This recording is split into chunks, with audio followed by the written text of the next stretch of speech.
All right, so for this one, I am going to look at Double Go from Mars and how to use what was established in the movie as the basis of a TTRPG. So, I'm going to actually skip over most of the stuff in the movie because I'm picking out the salient details rather than going over the bulk of the movie. Because there's a lot of movie here, but a lot of the movie is just drama. So, one of the biggest parts of the movie was the ship. Now, one thing that's interesting about the design of the ship is that this here, that's the rear of the ship. The door that's the entrance is the right side of the ship, and the interior is largely symmetrical when viewed from the side here. Interesting layout. Martian design. Don't understand it. But hey, humans design cars that have an odd number of doors, and hey, whatever. Some cars just have more doors on one side than the other. Anyway. So, the ship may have been significantly damaged by colliding with a human-designed commercial aircraft when it arrived on Earth. That part of the movie is really not clear because that part of the movie takes place before the opening credits and no one talks about it later. Nyah does, however, make a statement about Earth's atmosphere being thicker than expected as part of explaining why her craft was damaged, but that's really not looked into in much detail. It's more just kind of like thrown out as a one-liner that isn't explained. Anyway, a metal that can self-repair. It's actually called organic metal in the movie. And one thing that I noticed after watching the movie 2 or 3 times is that while Nyah is the person who was ostensibly piloting the craft, um, she kind of acts like she doesn't really understand it. Like she's just the pilot, not the person who made it. And also the fact that she kind of also just like programs a course and then just waits for the ship to fly itself.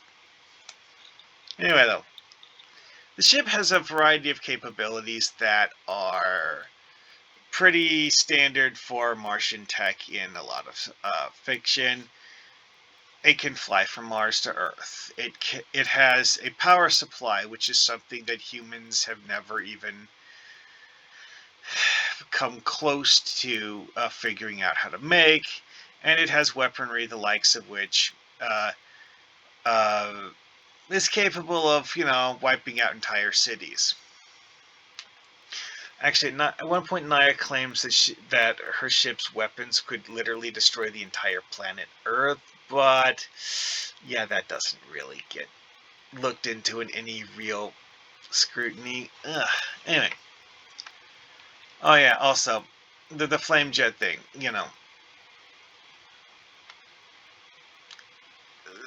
It's an interesting design of ship in terms of how it flies because it has this spinning ring on it, but also has a flame jet coming out the bottom. So, Martian technology, how does it work? Well, one key aspect seems to be the fact that Martians see the universe as having 4 spatial dimensions. Now, it's common to refer to, time as the 4th dimension. Yeah, whatever. Martians see space as having 4 physical dimensions. And in this scene here, Nyah is actually shunting herself along the 4th dimension. It's not entirely clear exactly how many things Martians can do with this. But her disintegration ray technology, the description of how that works, kind of says that it somehow involves causing matter to fluctuate between spatial dimensions. Again, technobabble goop, but the fact that the technobabble involves 4th dimensional physics is notable, especially since her ship seemingly has rooms that only exist after you have been shifted along the 4th dimension. Because when she took the teenage boy to her ship and left him on board her ship, she phase shifted him into a different level of reality than the regular 3-dimensional space.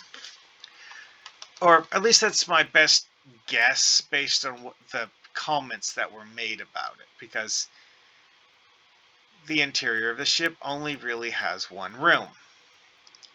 If you look at the way that the ship is constructed, unless it's, bigger on the inside, it doesn't actually have multiple rooms. Unless, of course, the other rooms are on a different phase shift, so that they're on a different 4th dimensional level of reality, which sounds like something that makes sense from the in-universe perspective that we're given here.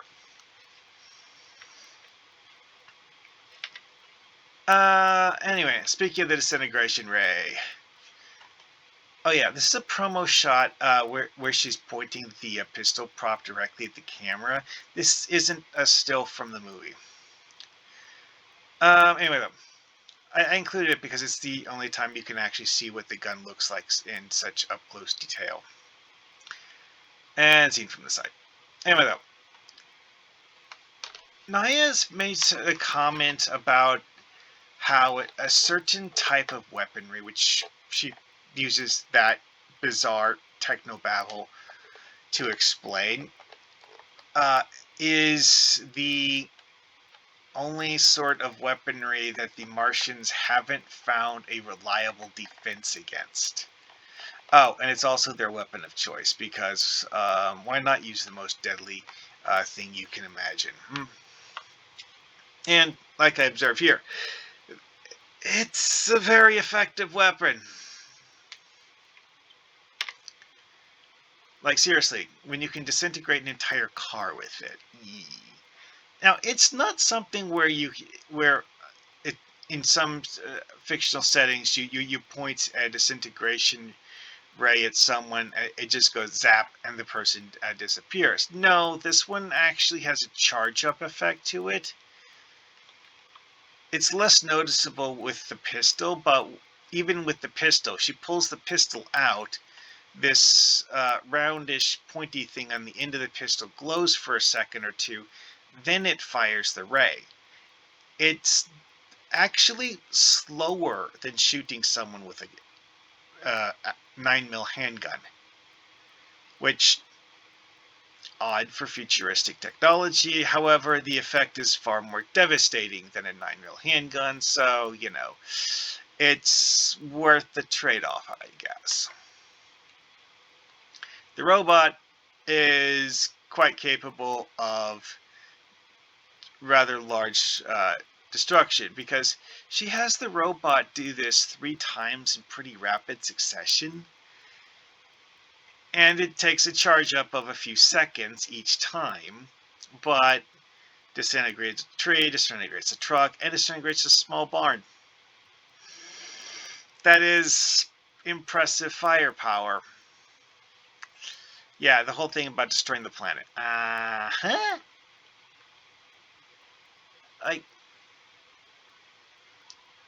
Nyah alludes at one point in the movie to the Martians having witnessed other civilizations destroying themselves. It's one of those things that I just don't understand it. Alright, so the robot is an automaton that obeys whoever is holding the remote. Interesting kind of technology, but the Martians, as established in this setting, are kind of like control freaks who don't trust anyone. So it sort of makes sense.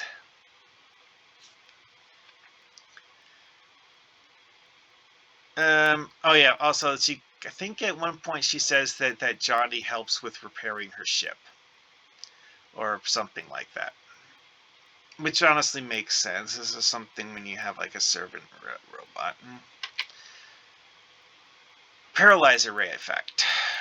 This is the only actual weapon the Martians seemingly use. It, when you activate it, causes people to just stop doing anything. Doris here is literally just sitting there completely immobile and unresponsive. Now, this may have been Nyah just showing off. Although, given the fact that this is the first time any Martian has ever been to Earth in this setting, and also that as a consequence, none of the Martian weaponry has ever actually been tested on humans before, it is entirely possible that Nyah was testing the paralysis effect to see if it actually worked on humans. We genuinely don't know why she did this at all. However, she does use the paralyzer to paralyze Doris, and only Doris, apparently. Because reasons. Now, other things that are interesting. This thing here is a nuclear reactor. It kind of looks like a really large round bench, but no, nuclear reactor. It's a very, very sci-fi sort of reactor, though, because of the fact that it doesn't follow any of the rules used by nuclear reactors in real world, because it's a fission reactor that somehow creates fuel so that it's self-perpetuating. Oh, and also the explosion focuses inward so that the reaction won't boil over. It intensifies itself by focusing inward. The explanation for why that's important, it's technobabble.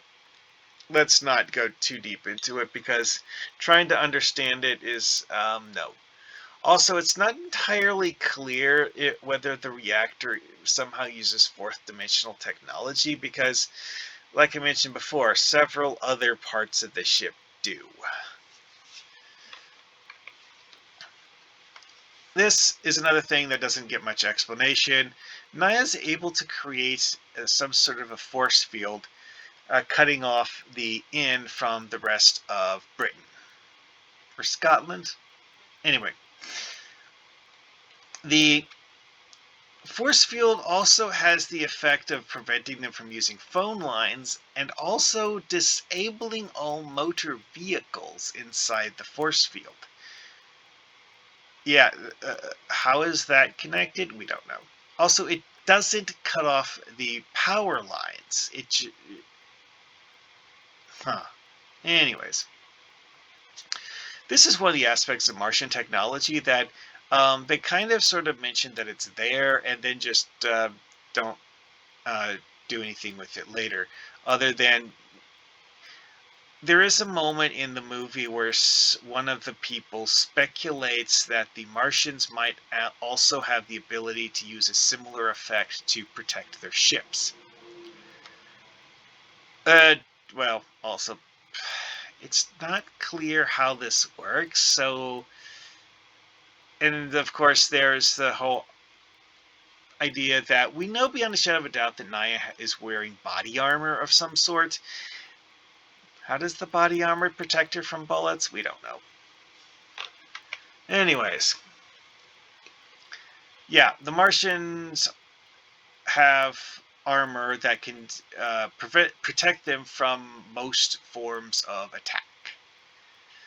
Like, there are 3 times in the movie where they tried to kill her. One of them was by emptying a pistol in her general direction. The only thing we see is a actor firing a gun that's obviously loaded with blanks at another actor, and the actor is like, huh, is that it? Because, you know, there's literally nothing coming out of the gun, but it's played off in the movie as if literally nothing happens when you shoot her with a pistol. And the electrocution is like, haha, that doesn't work on me. Next is I think the only thing in the movie that's probably not a weapon. The mind control stuff. After carefully reviewing it, I realized there's only actually 2 places in the movie where you can be certain that Nyah is using her mind control power on someone. One of them is with Albert, who is the convict guy who, in this particular scene here, there's this special like visual effect where she's staring at him like super hard, and he like completely loses all ability to act of his own free will for a considerable amount of time. It actually lasts until someone knocks him unconscious, and then he wakes up from being unconscious. It lasts that long. The only other time that it's certain that she did it is the time.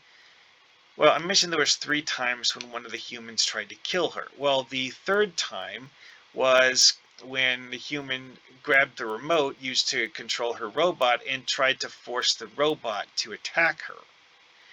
Well, she just mind controls him to give the remote back. And then Nyah's like, okay then, now I'm going to kill you all. Anyway, though. But, like, the ability is she just looks at someone and wills them to obey her. The tell with this is interesting, though, because the fact that people under this influence cannot act like themselves. They do and say what Nyah wills them to, apparently, and then nothing else.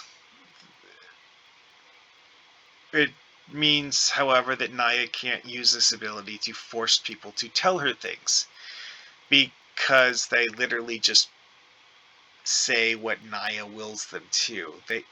They won't say anything they know. They only say things that Nyah knows. Interesting. Even if it's seemingly a minor distinction. From a perspective of writing a setting, having limitations on mind control powers is very useful, because this one just lets her physically control people, apparently. They don't actually have any mental compulsion to obey her. It's a physical compulsion to, well, be puppets and remote controlled by her powers. Anyway, though, another thing about mental stuff, she does not have any sort of telepathy. She really doesn't. Like, she speaks English. There's only one point in the movie when she uses the word semantics in a way that's not consistent with how it's used in the English language, where she says anything that even sounds like it might not be English. But this is because of the fact that the Martians have been listening to uh, radio broadcasts from Earth for years and have somehow figured out how the English language works, and Nyah learned how to speak English by listening to radio broadcasts. And this is just, a traditional method of she learned the language and now knows how to speak it. It's not some sort of mental power to absorb languages, and in fact, she is seemingly incapable of intuiting meanings that aren't literal. Because when the boy starts using weird slang terms, she's like, "What are you talking about?" And, well, says that he's speaking in riddles. Anyway, though, so her ability to understand all languages, very limited. Now we get to the juicy part: Martian history and the story of why Nyah came to Earth. Mars had a war that left their planet an apocalyptic ruin or something.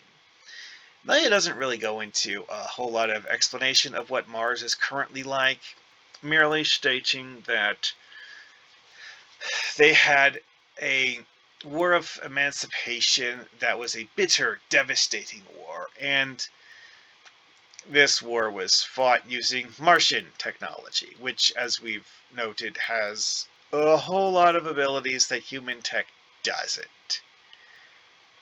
Now, what this tells us about the current status of Mars, well, we know that most, if not all, of the male Martian population is dead. Nyah came to Earth to find human males to take back to Mars in the hopes of repopulating their planet and preventing the Martian race from dying off. Another interesting thing about this is that, based on what she said, the Martians don't have methods of artificial reproduction. And also, this goes back to the whole thing I said about earlier about the ship being experimental technology. This is the first time Martians have come to Earth. And the ship that they use to come to Earth in is experimental tech that, well, it's the first time it's been used. And Nyah apparently isn't 100% certain how to use it right. Kind of an interesting plot twist.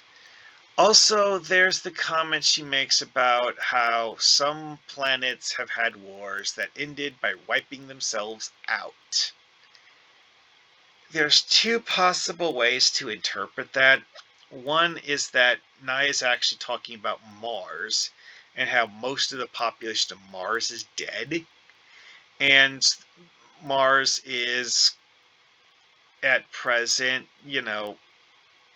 headed in the direction of having the population completely die off. It hasn't yet, but Nyah doesn't actually say anything about how many Martians are left.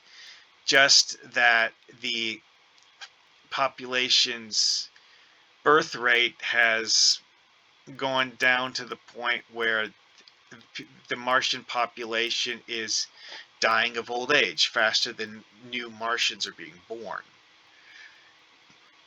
However, the other option here is that Nyah is talking about how the Martians have been monitoring other planets by listening to broadcasts from them. I mean, Nyah specifically stated that that's how she learned English, is because the Martians had intercepted transmissions from Earth. It's how they knew Earth was an inhabited planet. It's how they knew, a lot of things about Earth. And Nyah indicates that they'd been listening to stuff for years. Well, this statement raises the possibility that the Martians know of life on other planets other than Earth, and that the Martians may have seen those planets kill themselves off. Or at the very least, the transmissions that those planets had been broadcasting into the void stopped. Thing is, we have a single 2-sentence statement about this, and that is almost no information to go on. We don't really know exactly what she's talking about because that's literally the end of that line of discussion, and it never got brought up again. However, as a plot point, it does kind of make sense for the Martians in this setting to have been looking. Whether they actually went to any of these planets in person, seems unlikely. Especially given, they've been monitoring Earth for years, and this is the first time any Martians ever come to Earth. And also, Earth is presumably the closest inhabited planet to Mars. Unless, in this setting, Ceres is or was an inhabited planet. I don't know. Ceres, Ganymede, Io, who knows? Pop culture sci-fi. Seriously, Toho actually did have one of the asteroids in the asteroid belt between Mars and Jupiter as the home world of one of the alien groups that attacked Earth. Yeah, that happened. Anyway, though, we don't know what exactly this comet was about. Both possibilities are interesting food for thought, though, because if the Martian population really is in that bad of straits, that the Martians are so desperate that they, well, remember I mentioned earlier about Martians have never been to Earth. Martians don't actually know for certain whether or not they even can make children by mating with humans. But they're going to try it anyways, presumably. All right, so the actual plan Nyah was going for. Well, her plan was to come to London. Why they chose London, who knows? But they did. She programmed her ship to fly to London, and something caused the ship to be damaged shortly after entering Earth's atmosphere. Yeah, this picture of this plane, that plane exploded. The reason why 2 of the human characters are at the inn is because they're investigating the explosion of the airplane. I don't think that's a coincidence. From a storytelling perspective, it doesn't make sense for it to be a coincidence. However, at no point in the movie does they actually confirm that the explosion of the plane is actually directly a result of something Nyah did.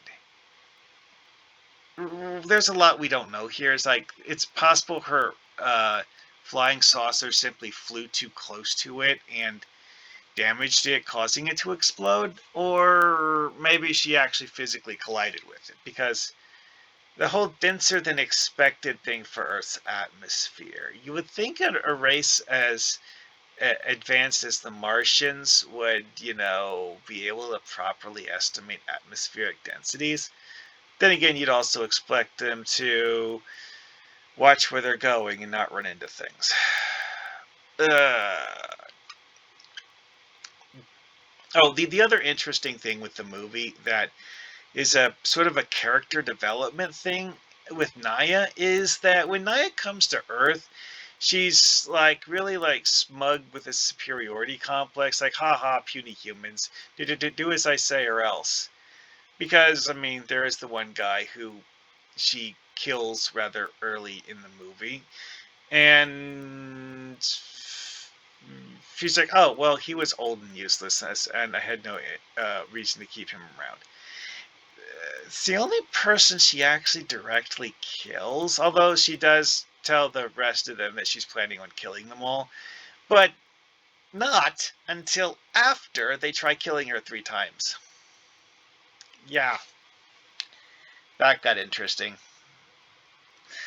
Because apparently, before then, she was just going to grab someone and leave, go to London after her ship had repaired itself enough to be able to fly to London, and then grab some people in London and then go back to Mars, presumably. But after she gets pissed off at the locals, she decides she's only going to keep one of them to be a guide to going to London, and then kill everyone else. And if the promo pics are to be believed, blow up the inn in the process. Which kind of, using the disintegration ray on a building that has people inside it would presumably disintegrate the people along with the building. However, one of the times we saw the disintegration ray used, when it was used on a person, the person's glasses weren't disintegrated along with the person. So it's not a given that everything inside the building would be disintegrated along with the building. Anyways, though, I think that's enough looking at this for now, because while it's a very interesting fictional setting, a lot of what we know is basically just like vague comments that are made at some point in the movie, just kind of like thrown around like confetti, and collecting them and trying to piece them together into a cohesive whole was an interesting challenge, simply due to the fact that a lot of them are one-liners that have nothing to back them up. And the fact that they have nothing to back them up from a game design standpoint, on the one hand, it gives you freedom to fill in the blanks. On the other hand, it means you have no idea whether you're filling in the blanks right. However, given what we know about the history of the IP, it is entirely possible that the people who wrote it didn't actually figure out where any of this stuff is supposed to go. They just wrote stuff, and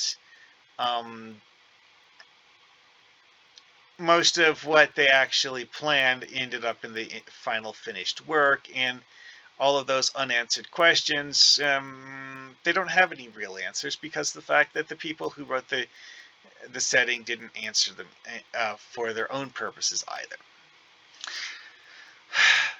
So yeah, it's like,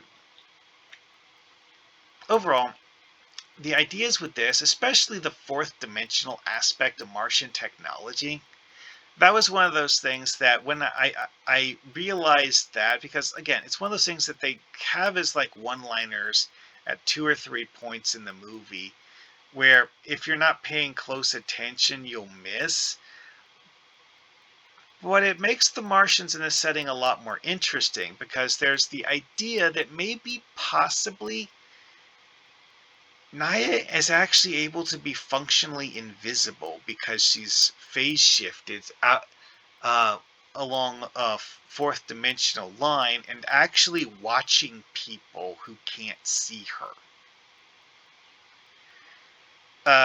Yeah, because at one point in the movie, she literally disappears in front of them and is talking to them while doing it, and taunting them about how the fact that it's easy for her to just shift out of phase with three-dimensional space. We don't know if she actually went back to the ship after she did that. She might have just stayed in the inn watching them from a position where they couldn't see her. This is one of those things that there's nothing showing what she did after she shifted. We know she was fine, but that was literally the only thing. That is definitely something that's fodder that a game master could tinker with quite a lot because, well, again, interesting room for developing things. At any rate, I think that's enough for now. There's only so much you can scrutinize with this setting before you, well, run out of things to scrutinize. And I think I'm about there now.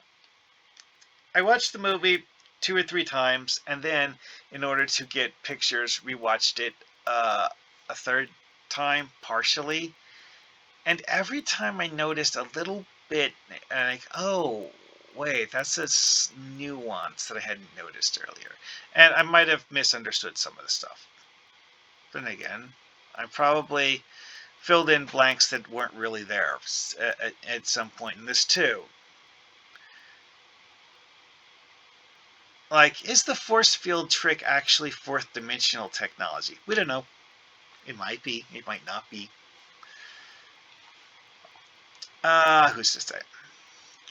But that is actually one of those things that if you were to use this in a TTRPG setting, you have a lot of room to put your own spin on it. This is what I think would make an interesting story. And, well, people can't really tell you that you're wrong because the source material isn't actually particularly well defined.